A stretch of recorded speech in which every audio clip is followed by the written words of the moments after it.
4 বছৰ বয়সত ঘৰৰ চোতালত ক্ৰিকেট খেলা শিশুটি 13 বছৰ বয়সত কোটিপতি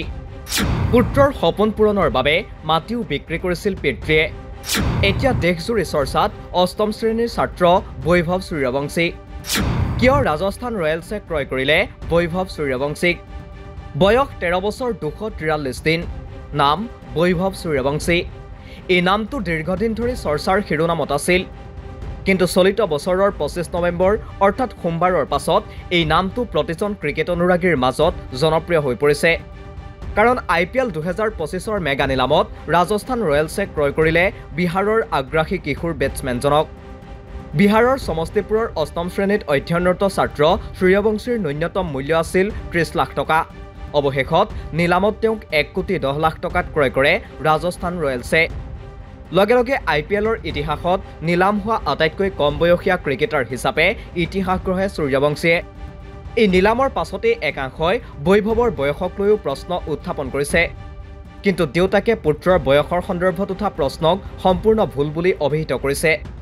লগতে দেউতাকে কৈছে বৈভৱৰ হাড়ৰ পৰীক্ষা কৰা হৈছে আৰু বয়সৰ পৰীক্ষা কৰিবলগীয়া হলেও তেওঁ ভয় নকৰে উল্লেখ্য যে নিলামৰ পূৰ্বে আলোচনাত বিহাৰৰ কিশোৰ বেটছমেনজনৰ নাম চৰ্চালৈ আহিছিল নিলামৰ তালিকাটো সৰ্বনিম্ন দাম আৰু বয়সৰ ক্ৰিকেটাৰ আছিল বৈভৱ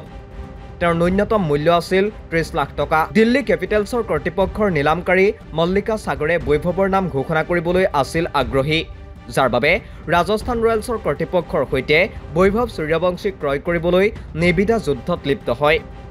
ৰাজস্থান ৰয়েলছৰ নিলামৰ নেতৃত্বত আছিল প্ৰশিক্ষক ৰাহুল দ্ৰাবিড সেই সময়ত দিল্লীৰ হাতত আছিল 2 কোটি 25 লাখ টকা ইতিমধ্যে দিল্লীয়ে 18 জন ক্ৰিকেটাৰক ক্ৰয় কৰিছিল আনহাতে ৰাজস্থান ৰয়েলছৰ হাতত আছিল 3.5 কোটি টকা আৰু দলটোৱে ইতিমধ্যে ক্ৰয় কৰিছিল 16 গৰাকী ক্ৰিকেটাৰ ৰাজস্থান ৰয়েলছ কৰ্তৃপক্ষৰ হাতত দিল্লী কেপিটেলছতকৈ অধিক ধন থকাৰ বাবে 1 কোটি 10 লাখ টকাৰে বৈভৱক কিনিবলৈ সক্ষম হয় লগে লগে IPLত সৃষ্টি হয় এক নতুন ইতিহাসৰ বিহাৰৰ তাজপুৰ গাঁৱত জন্মগ্ৰহণ কৰা বৈভৱে 4 বছৰ বয়সৰ পৰাই পিতৃ সঞ্জীৱ সূৰ্যবংশীৰ সৈতে ক্ৰিকেট শিকিবলৈ আৰম্ভ কৰে পিতৃ সঞ্জীৱ সূৰ্যবংশী যদিও পেছাত এজন কৃষক তেওঁৰ ক্ৰিকেটৰ প্ৰতি আছে অগাধ প্ৰেম যাৰ বাবে পুত্ৰৰ ক্ৰিকেটৰ প্ৰতি আগ্ৰহ দেখি ক্ৰিকেট খেলুৱৈ হিচাপে গঢ়ি তুলিব বিচাৰিছিল পুত্ৰক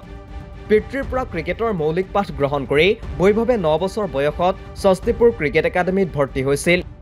তাত 1.5 বছৰ প্ৰশিক্ষণ লোৱাৰ পিছতেই বিজয় মাৰ্চেণ্ট ট্ৰফিৰ বাবে ট্ৰায়েললৈ যায় বৈভৱ যদিও তেওঁ ভাল প্ৰদৰ্শন কৰিছিল তথাপি বিহাৰৰ 16 বছৰ অনূৰ্ধ্ব দলৰ নিৰ্বাচকসকলে কম বয়সৰ বাবে তেওঁক ষ্টেণ্ড বাইত ৰাখিছিল তাতেই প্ৰাক্তন ৰঞ্জী ক্ৰিকেটাৰ মনীষ ওজাৰৰ চকু পৰে বৈভৱ সূৰ্যবংশীৰ ওপৰত তেতিয়াৰ পৰাই বৈভৱৰ ব্যক্তিগত প্ৰশিক্ষকৰ দায়িত্ব লয় মনীষ ওজাৰে উল্লেখ্য যে মিডল অৰ্ডাৰ বেটছমেন বৈভৱে 12 বছৰ 284 দিন বয়সত প্ৰথম শ্ৰেণীৰ ক্ৰিকেটত অভিষেক ঘটায় ৰাজপুতনাৰ প্ৰাক্তন ক্ৰিকেটাৰ আলিমুদ্দিন প্ৰথম শ্ৰেণীৰ ক্ৰিকেট খেলা আটাইতকৈ কম বয়সীয়া ভাৰতীয় ক্ৰিকেটাৰো বিহাৰৰ এইজন ক্ৰিকেটাৰ 12 বছৰ 37 দিনত ৰঞ্জী ট্ৰফিটো অভিষেক ঘটায় বৈভৱে ইয়াৰ পূৰ্বে ভাৰতৰ 19 বছৰ অনূৰ্ধ্ব বি দলৰ হৈও উন্নত প্ৰদৰ্শন দেখুৱাইছিল মানকাৰ ট্ৰফিটো 5খন মেচত 400ৰো অধিক ৰান সংগ্ৰহ কৰিছিল এইজন আগ্ৰাসী বেটছমেনে বাওহতীয়া অপেনিং বেটছমেন গৰাকীয়ে 2 মাহৰ পূৰ্বে অষ্ট্ৰেলিয়া 19 বছৰ অনূৰ্ধ্ব দলৰ বিৰুদ্ধে খেলা টেষ্ট মেচতো 58টা বলত শতক অৰ্জন কৰিছিল 19 বছৰ অনূৰ্ধ্ব ৰেড বল ক্ৰিকেটত ভাৰতৰ বাবে আছিল এয়া আটাইতকৈ দ্ৰুততম শতক তাৰ পাছতে ক্ৰিকেট বিশেষজ্ঞসকলৰ মাজত তেওঁৰ নামটো চৰ্চালৈ আহে যাৰ বাবে বৈভৱ সূৰ্যবংশীক ক্ৰয় কৰিবলৈ নিবিদা যুদ্ধ আৰম্ভ হয় ৰাজস্থান ৰয়েলছ আৰু দিল্লী কেপিটেলছৰ মাজত এতিয়া লক্ষণীয় হ'ব